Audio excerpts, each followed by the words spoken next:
नमस्कार दोस्तों, मैं हूं जेपी शुक्ला और स्वागत करता हूं आपका हमारे चैनल द अर्बन गुरु जी पे। आज हम बात करेंगे यूएस और इंडिया के बीच में जो डिफेंस पैक्ट्स हैं या फिर अच्छा समझौते हैं इनके बारे में, और भारत की सैनिक शक्ति है उसमें कैसे इजाफा हो रहा है इन समझौतों के द्वारा, इसके बारे में हम जानकारी हासिल करेंगे। तो अगर आप किसी भी गवर्नमेंट एग्जाम की तैयारी कर रहे हो तो ये आपके लिए अंतर्राष्ट्रीय संबंध सेक्शन से अच्छा टॉपिक है, जिसको आप आराम से तैयार करके अच्छे मार्क्स स्कोर कर सकते हैं। और डिफेंस फैक्ट्स की जानकारी आपको पीसीएस एग्जाम में भी फायदा कर सकती है। तो लेक्चर को हम स्टार्ट करेंगे। सबसे पहले हम देखेंगे कि भारत के कौन कौन से संबंध इस टाइम पे यूएस के साथ हैं। तो अगर आप भारत और यूएस के रिश्ते की बात करो तो जो 21वीं सदी का भारत है काफ़ी बदला हुआ है यूएस को लेकर। भारत का जो कंसेंसस है या फिर भारत की जो विचारधारा है इस टाइम पे वो यूएस को लेकर काफ़ी पॉजिटिव है और इंक्लाइंड है। और इस टाइम पे भारत के साथ जो रिश्ते हैं यूएस के साथ वो दिन प्रतिदिन बढ़ते जा रहे हैं, ग्रेजुअली इंक्रीज होते जा रहे हैं। और 5 मोर्चों पर अगर आप देखो तो भारत के रिश्ते इस टाइम पे यूएस के साथ अच्छे हैं।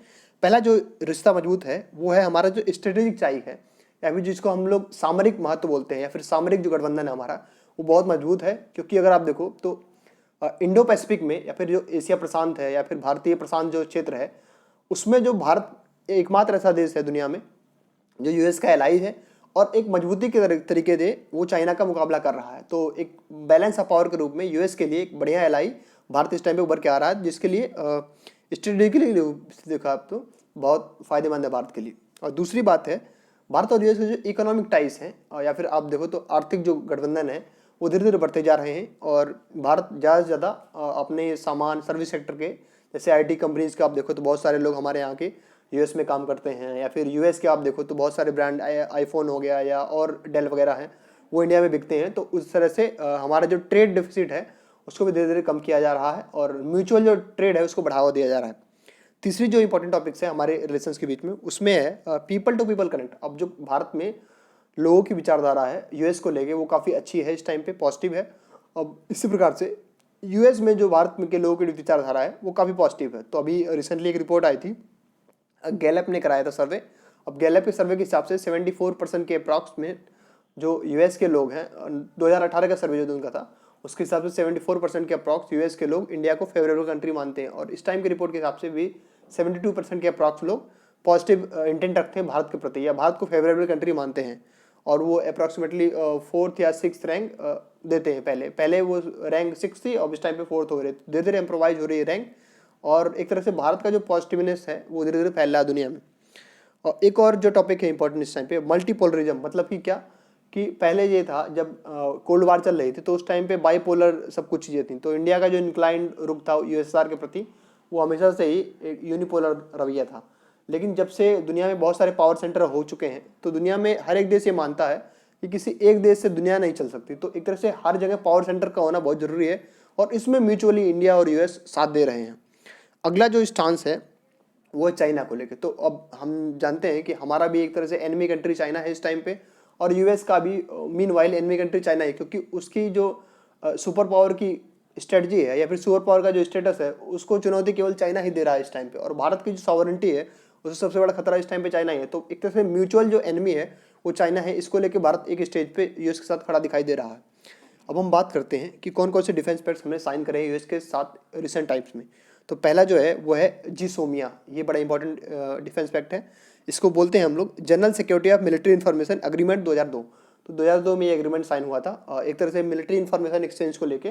तो आपस की मिलिट्री जो हैं यूएस और इंडिया की, उनकी जो सूचनाएं हैं या फिर उनकी जो स्किल्स हैं उसको यहाँ पे एक्सचेंज करने की बात हुई थी। एक तरह से शुरुआत कहा जाता है, माइलस्टोन ये माना जाता है भारत और यूएस के बढ़ते रिश्ते को या फिर इम्प्रोवाइजिंग रिलेशंस को लेके। दूसरा जो पैक्ट है उसको बोलते हैं लेमोआ, इसको बोलते हैं लॉजिस्टिक्स एक्सचेंज और मेमोरेंडम ऑफ एग्रीमेंट। ये है 29 अगस्त 2016 के बाद साइन किया गया था। तो इसमें यह है कि हम यूएस के बेसिस का इस्तेमाल कर सकते हैं और यूएस हमारे बेसिस का इस्तेमाल कर सकता है। ये बड़ा इंपॉर्टेंट एग्रीमेंट है क्योंकि ये भारत की जो नेवी है या जो भारत की एयरफोर्स है वो यूएस की जो लोकेशंस हैं या फिर उनके बेसिस हैं, उनके एयर स्ट्रिप्स हैं, वहाँ पे डॉक कर सकते हैं, क्योंकि हमने एक लेमोआ साइन कर रखा है यूएस के साथ। तो भारत के लिए वार के तौर पे एक बहुत पॉजिटिव इंटेंट क्रिएट करता है। एक और एग्रीमेंट है वो है कॉमकासा, इसको बोलते हैं communication compatibility and security agreement. ये सितंबर 2018 में साइन किया गया।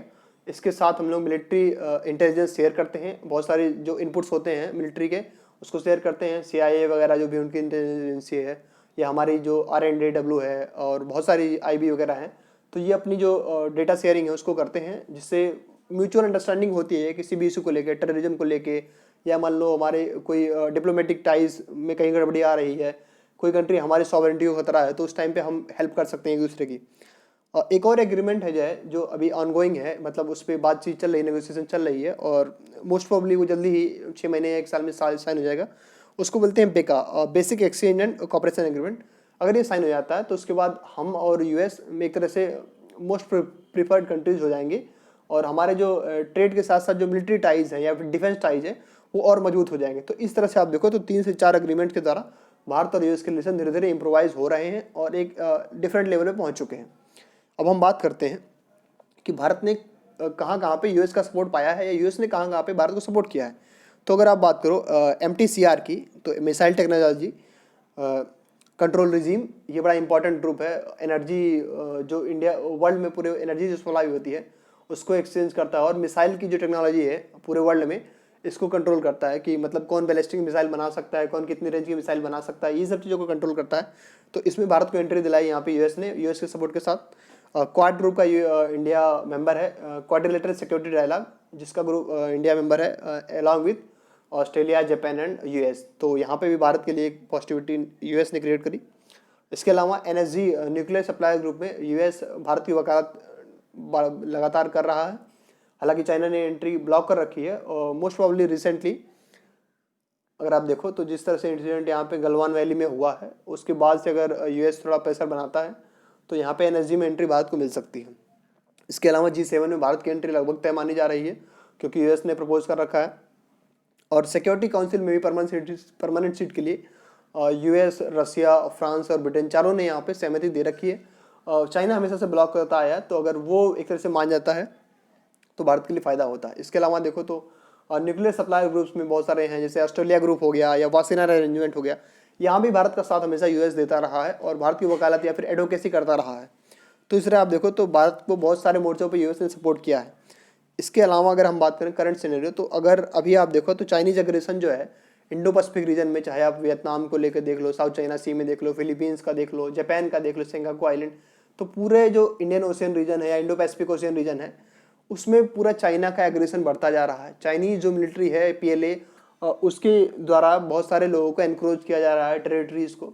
तो ऐसे सिचुएशन में भारत और यूएस के बीच में जो डिफेंस टाइज हैं इनका रेलेवेंस बहुत बढ़ जाता है, क्योंकि वहाँ से आप कोऑर्डिनेशन बना के आसानी से टैकल कर सकते हैं, कंटेन कर सकते हैं ऐसे मिलिट्री को, और अपनी कंट्री की जो सॉवरेनिटी है इसको बचा सकते हैं। तो आई होप ये लेक्चर आपको प्रोडक्टिव लगा होगा, और अगर लेक्चर आपको प्रोडक्टिव लगा हो तो अपने फ्रेंड्स के साथ शेयर करिए। Thank you very much for watching this video.